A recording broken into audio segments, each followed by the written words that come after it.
And this is video number 6 of Cryptography Watch Stormgain Express. Let's get into it. If you don't know by now, this is a cloud miner. Stormgain Express. This is an app you can get on the Google Play Store.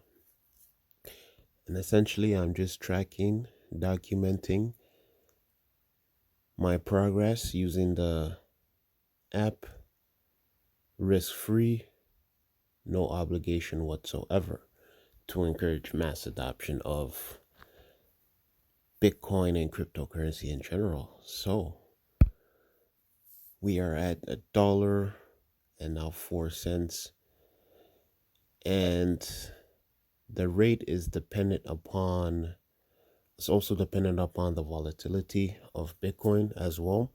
So we're going to take a look at what Bitcoin is at.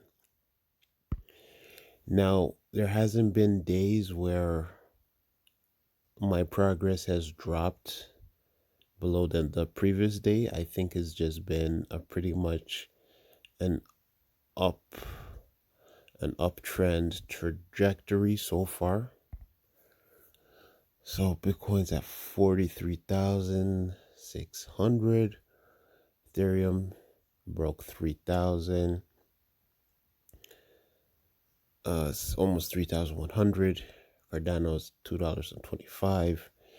We got Tether, and we got Binance Coin at about 350. So some of the other coins now, I mean, there really isn't a point looking at a lot of these coins just because of the volatility and the time, because the time now, it could change in an hour pretty much. So only really look at the top 5 coins. May change in the future of a more in-depth analysis, but for now I'm just looking at the price pretty much because of the Stormgain Express. So if there's ever a time where I have less than what I started with the previous day, then we'll look at I'll always look at the price, but looking at the price gives some context as to why. But that's what I'm saying. So far, it's just pretty much been going up because I've been staying consistent with the mining. So if you stay as consistent as possible with the mining, tapping every 4 hours, as you could see, then you shouldn't have to worry too much about this, your rewards going down, unless Bitcoin significantly goes down by like 10% and up. I would say 15% and up. But yeah, just stay consistent. It might change within the hour, the 4-hour marks, but for so far the day to day is just pretty much been going up. So we're gonna look at one story quickly. Well, look at the gainers and losers. So we got Uniswap, Perpetual Protocol, SushiSwap, Ren, Mina, and now we got the Hobby token. So losers, Silo, Terra, Tezos, and Flow. So now looking at some of the news, U.S. Senator slams SEC chair for regulation by enforcement. Ripple's Garlinghouse expects absolute certainty from USC SEC. So Ripple's still battling with the, did I say USC? I meant the SEC. Cardano partners with Chainlink for DeFi smart contracts development. Oh, that's some very good news. Dolce Gabbana wants to crown Dogecoin fan Elon Musk as king of crypto. Okay. And 2.1 million Salvadorans actively using Chivo Wallet, El Salvador's president claims. So that's the story actually I wanted to look into.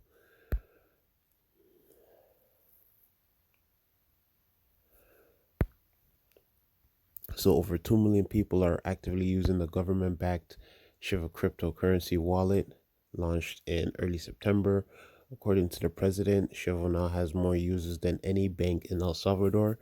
This despite anti-government protesters burning down a crypto kiosk in the capital on September 15th. Wow, imagine that, burning down a kiosk. Shiva wallet soars in popularity in El Salvador despite glitches and population mistrust. Impressive adoption numbers driven by incentives. El Salvador President Nayib Bukele has claimed that 2.1 million citizens are using the new Shiva wallet after El Salvador recently adopted Bitcoin as legal tender on September 15, 2021.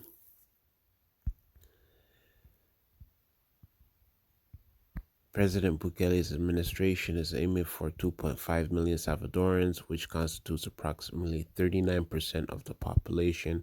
As an incentive, the government offers $30 in Bitcoin when people download the Shiva wallet app.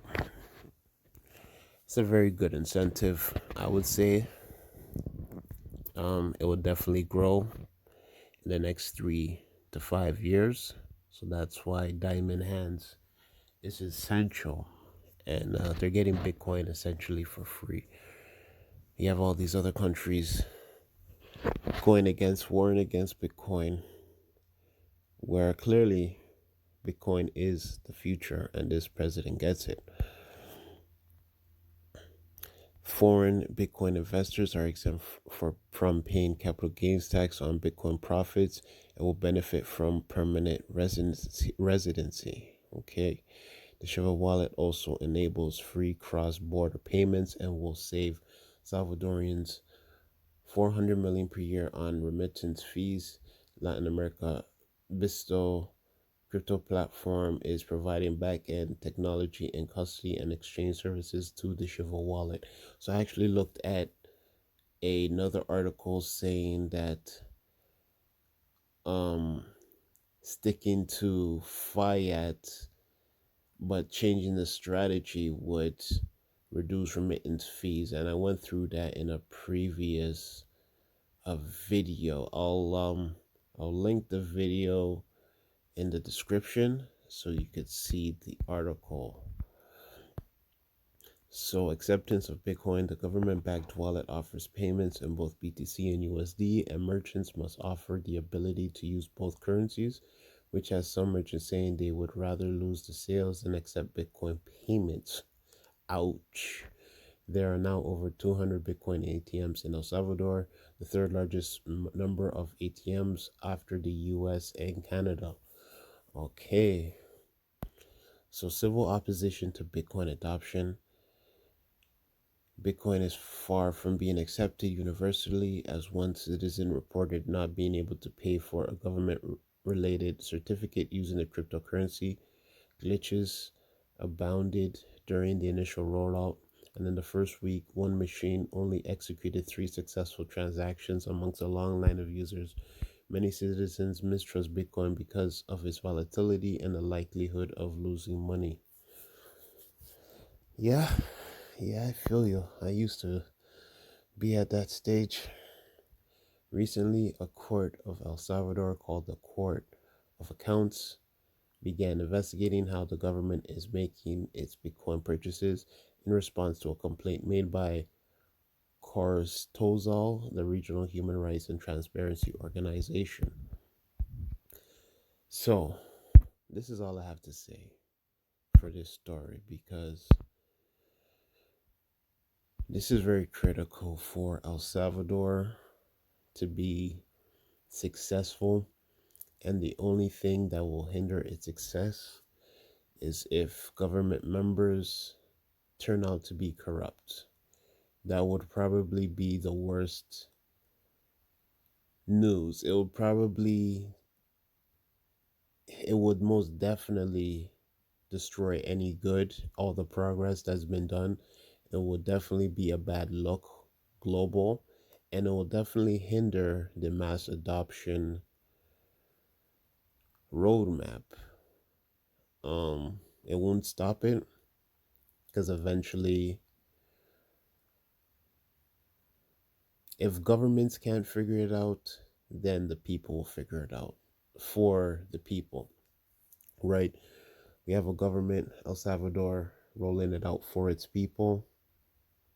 So if it stays corrupt free, if um if they if they tackle the problems that arise and they try to fix the problems, they'll be fine.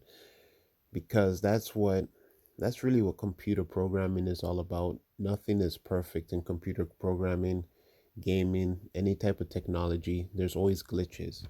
So to say that cryptocurrency won't work because of the glitches is to say that technology won't work because of glitches.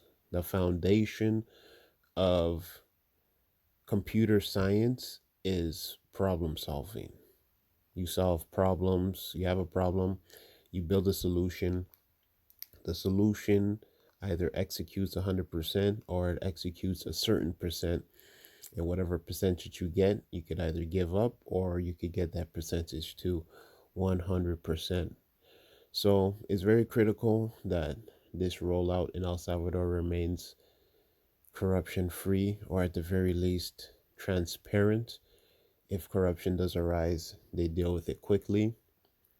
But I think it's good.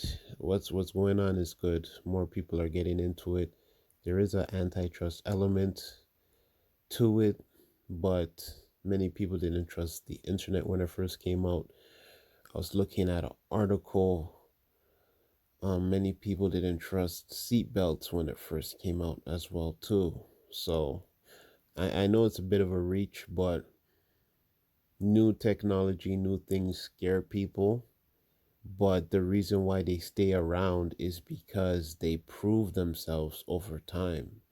So we have, I mean, we're really at the early stages of Bitcoin, but if you think about the amount of people who distrusted Bitcoin at the very beginning when Bitcoin was around $10, $100, to the amount of people now,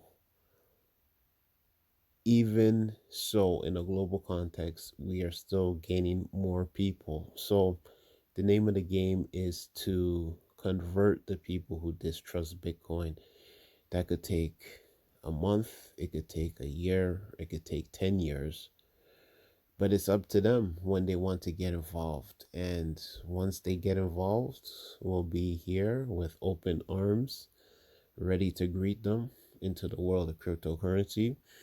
And then the goal really is to get people to say, I should have gotten involved earlier. And that's what they're going to end up saying anyway. So it doesn't matter what the critics say. It doesn't matter about these problems. I really should do a video on Mt. Gox because Mt. Gox was like a doomsday scenario that Bitcoin recovered from. Um, yeah, I'll do a separate video, but there's gonna be doomsday scenarios that is going to look like the end of Bitcoin, and Bitcoin needs those doomsday scenarios because it's only going to make it stronger. It's only going to make the crypto market stronger. So kudos to El Salvador. Hopefully everything works out for the better. Hopefully they turn out to be a model, a model example of how Bitcoin can be rolled out. I don't want to say through government, but it is through the government. Um, they could be example for other countries in the world. Um, I don't want to say that are not corrupt. There's a lot of layers to saying that. Like, I don't think government should be rolling out Bitcoin to its citizens. But at the same time, too, if a country has problems, like banking problems to begin with, then they should be looking at cryptocurrency to help solve the problem, which El Salvador is doing. El Salvador had a problem. A lot of people don't use the banks, so they were able to fill that gap.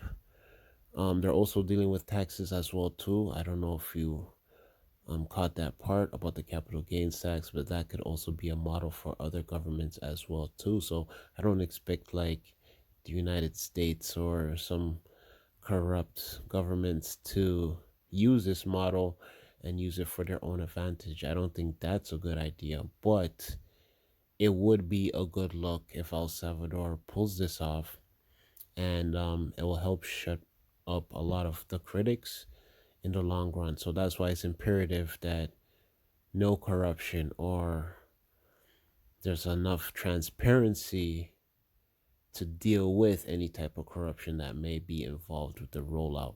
So just got to keep your eyes and ears open.